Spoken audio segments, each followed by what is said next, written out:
Olympus do crypto और DeFi क्षेत्र में क्रांति लाने के लिए यहाँ है, एक डिजिटल रिजर्व मुद्रा बनाकर। अब चलिए क्रिप्टो और डीफाई क्षेत्र में समस्या के बारे में बात करते हैं। हमारे पास कई स्थिर सिक्के हैं जैसे यूएसडीटी, यूएसडीसी, बीयूएसडी आदि, लेकिन बात यह है कि इन सभी में एक चीज समान है, ये सभी अमेरिकी डॉलर से जुड़े हुए हैं और स्थिर सिक्कों में निवेश करने या इन्हें रखने का मुख्य कारण यह है कि लोग कुछ विकेंद्रीकृत चाहते हैं, लेकिन अधिकांश समय ये स्थिर सिक्के बैंकों में रखे गए पैसे द्वारा समर्थित होते हैं, जिसका मतलब है कि ये वास्तव में विकेंद्रीकृत नहीं है। हाँ, आप एक विकेंद्रीकृत संपत्ति रख रहे हैं, लेकिन जिस दिन वह विकेंद्रीकृत संपत्ति एक केंद्रीकृत संपत्ति द्वारा समर्थित होती है और एक केंद्रीकृत प्रणाली द्वारा नियंत्रित होती है, यह तब बहुत स्पष्ट हो गया जब यूएसडीसी का डीपेग हुआ और यूएसडीसी 90 सेंट से नीचे चला गया। हाँ, यूएसडीसी को अमेरिकी डॉलर के साथ एक से एक समर्थन प्राप्त था, लेकिन वे अमेरिकी डॉलर केंद्रीकृत बैंकों में रखे गए थे। तो मूल रूप से ओलंपस डीओ जो समस्या हल करता है वह यह है कि इसके पास एक विकेंद्रीकृत रिजर्व मुद्रा है, जिसका अर्थ है कि एक मुद्रा है जो किसी विशेष मूल्य से जुड़ी नहीं है, लेकिन यह स्थिर है और वे इसे एक रेंज बाउंड सिस्टम के माध्यम से प्राप्त करते हैं। यह संपत्ति अन्य विकेंद्रीकृत संपत्तियों और कुछ केंद्रीकृत संपत्तियों द्वारा समर्थित है। ओलंपस डीओ में दो संपत्तियां हैं, एक ओएम है और दूसरी गवर्नेंस ओएम जीओएम है।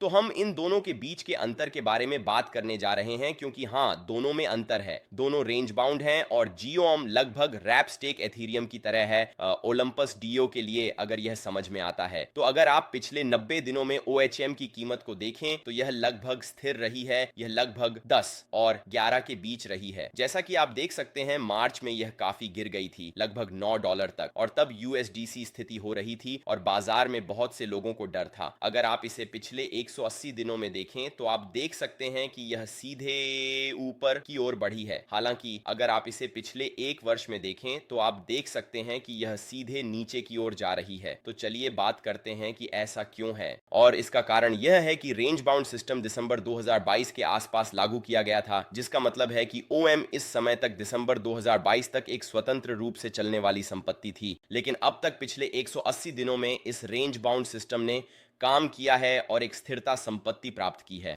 जो समय के साथ बढ़ता है, ओम का बाजार पूंजीकरण लगभग $204 मिलियन है और उनके पास $219 मिलियन से अधिक के खजाने की संपत्तियां हैं। ओम एक अमेरिकी डॉलर द्वारा नहीं बल्कि विकेंद्रीकृत संपत्तियों द्वारा समर्थित है। यह केवल उन संपत्तियों का डॉलर मूल्य है जिनका समर्थन किया गया है। जिन संपत्तियों का समर्थन किया गया है उनमें लगभग $61 मिलियन की प्रोटोकॉल स्वामित्व वाली तरलता शामिल है, जिसका अर्थ है कि उनके पास लगभग $61 मिलियन की तरलता है जो उनके अपने और शासन क्षेत्र में है। उनके पास लगभग $140 मिलियन के स्थिर सिक्के भी हैं जो उपज उत्पन्न करने वाले हैं, और लगभग $25 मिलियन की स्वतंत्र रूप से तैरती हुई संपत्तियां हैं जैसे कि बिटकॉइन और एथेरियम। यदि आप संपार्श्विक पर नजर डालें तो आप देख सकते हैं कि उनके पास विभिन्न होल्डिंग्स का एक विविध सेट है और ये होल्डिंग्स उपज उत्पन्न करने वाली हैं। उदाहरण के लिए वे फ्रैक्स में स्टेक किए गए फ्रैक्स के लिए तरलता प्रदान कर रहे हैं जो उपज उत्पन्न करने वाला है, और यही कारण है कि ओम की कीमत पिछले 180 दिनों में बढ़ती रही है, क्योंकि इन निवेशों और संपार्श्विक से प्राप्त उपज को कीमत में वापस डाला जा रहा है। इसे समय के साथ कीमत बढ़ाने के लिए इंजेक्ट किया जा रहा है। और एक चीज जो मैं उल्लेख करना चाहता हूं वह यह है कि यहां का समग्र लक्ष्य एक ऐसी संपत्ति होना है जो अमेरिकी डॉलर द्वारा समर्थित न हो, क्योंकि निश्चित रूप से यदि अमेरिकी डॉलर अंततः गिरता है जैसा कि बहुत से लोग चिंतित हैं, तो एक स्थिर सिक्का आपके लिए कोई अच्छा नहीं करेगा, क्योंकि यह अभी भी $1 के लिए भुनाया जाएगा। जबकि ओम जैसी विकेंद्रीकृत रिजर्व मुद्रा डिजिटल सोने के समान होगी, यह समय के साथ बढ़ती रहेगी जैसे जैसे अमेरिकी डॉलर गिरता है, जिसका अर्थ है कि यह एक मूल्य भंडार टोकन होगा जो आपको मुद्रास्फीति से लड़ने की अनुमति देगा, आपको समय के साथ पैसे बनाने की अनुमति देगा, बस एक रिजर्व मुद्रा को होल्ड करके, और निश्चित रूप से आपको केंद्रीकृत मुद्राओं में गिरावट से लड़ने की अनुमति देगा। अब एक चीज जो मैं ओलंपस डीओ के बारे में उल्लेख करना चाहता हूं वह यह है कि यह सबसे अधिक फोर्क किए गए डीफाई प्रोटोकॉल में से एक है, और इसका कारण यह है कि उन्होंने प्रारंभ में V3 बनाया। 3 के साथ साथ रीबेस सिस्टम, जैसा कि आप देख सकते हैं, ओलंपस डीओ वर्तमान में 111 फोर्क किए गए प्रोटोकॉल हैं, और ये केवल वे हैं जो D5 लामा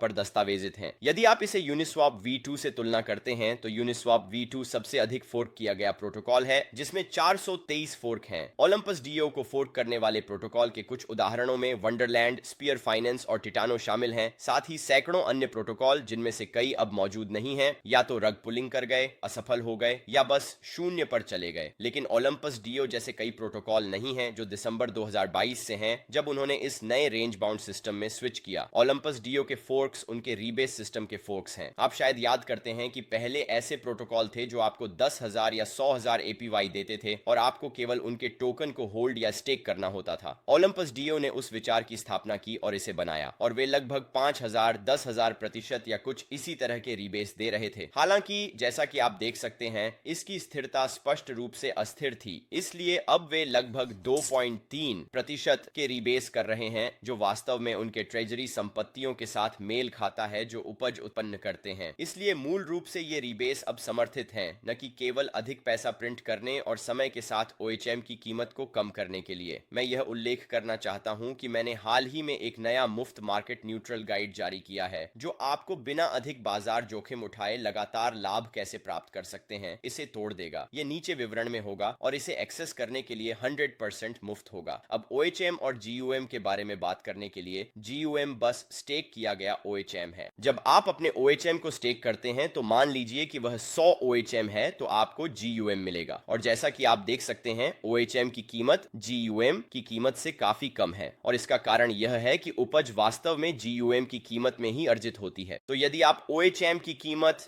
और GUM की कीमत को देखते हैं तो आप देख सकते हैं कि वे एक दूसरे से जुड़े हुए हैं, लेकिन बात यह है कि उपज इस GUM की कीमत में अर्जित होती है। तो OHM की प्रारंभिक कीमत होगी जो वर्तमान में $10 या कुछ इसी तरह है, और फिर अतिरिक्त उपज उत्पन्न होगी जो अतिरिक्त $2,700 है। अब बात करते हैं कि ओलंपस डीओ वास्तव में इस निर्दिष्ट रेंज के भीतर कैसे रहता है। तो यदि हम अभी एक OHM टोकन खरीदना चाहते हैं तो यह हमें $13 और 12 सेंट का खर्च आएगा, जबकि यदि हम एक OHM टोकन बेचना चाहते हैं तो हमें लगभग $10 और 16 सेंट मिलेंगे। तो स्पष्ट रूप से पूछने और बोली की कीमत के बीच एक मूल्य फैलाव है। अब यदि हम एक विकेंद्रीकृत एक्सचेंज पर जाते हैं तो आप देख सकते हैं कि हमें प्रति OHM टोकन लगभग $10 और 50 सेंट मिल रहा है, और यही वह जगह है जहां कीमत $10.50 है प्रति OHM टोकन। तो जैसा कि आप देख सकते हैं, ओलंपस डीओ सिस्टम के माध्यम से OHM खरीदना समझदारी नहीं होगी, क्योंकि इसमें 25% प्रीमियम है। यह समझदारी है कि आप यूनिस्वैप पर जाएं और इसे $10 और 50 सेंट में खरीदें, और यदि आप OHM बेचना चाहते हैं तो आप केवल इसे $10 और 16 सेंट में ही बेच पाएंगे। इसलिए इसे यूनिस्वैप या किसी अन्य विकेंद्रीकृत बाजार पर बेचना समझदारी होगी। इसे वे जटिल रेंज बाउंड सिस्टम कहते हैं, लेकिन हम इसे इस वीडियो में तोड़ने जा रहे हैं। यहाँ लाल और हरे रंग के ऊपरी और निचले कुशन है, और कुशन की सबसे ऊपरी कीमत जो यह ठोस लाल रेखा है, इसे किसी भी समय ओलंपस डीओ सिस्टम के माध्यम से खरीदा जा सकता है, जबकि निचले कुशन का सबसे निचला हिस्सा किसी भी समय बेचा जा सकता है। और फिर स्पष्ट रूप से विकेंद्रीकृत बाजार की कीमत जैसे कि यूनिस्वैप पर इस बीच कहीं होगी, और यदि यह इस बीच नहीं है तो आर्बिट्राजर्स उस अवसर का लाभ उठाकर कुछ पैसे कमाएंगे, जिससे कीमत इस सिस्टम के बीच वापस आ जाएगी। उदाहरण के लिए मान लीजिए कि यूनिस्वैप प्रति OHM टोकन $14 पर ट्रेड कर रहा है, लेकिन आप ओलंपस डीओ सिस्टम पर एक OHM $13.12 में खरीद सकते हैं। तो आर्बिट्राजर्स इसे $13.12 में खरीदेंगे और फिर यूनिस्वैप पर $14 में बेचेंगे, और इससे यूनिस्वैप पर कीमत नीचे जाएगी क्योंकि वे बेचने का दबाव डाल रहे हैं। लेकिन वे ऐसा इसलिए कर रहे हैं क्योंकि वे बीच के फैलाव को बना रहे हैं, जो प्रति OHM टोकन लगभग 28 सेंट होगा। यही यूनिस्वैप की कीमत को इस रेंज के बीच और इस लाइन के आसपास बनाए रखता है। अब लक्ष्य मूल्य वह है जहां वे OHM की कीमत रखना चाहते हैं। यह वास्तविक बाजार मूल्य है। उदाहरण के लिए यूनिस्वैप की कीमत और अन्य विकेंद्रीकृत बाजारों में वर्तमान में यह $10.50 है। आते हैं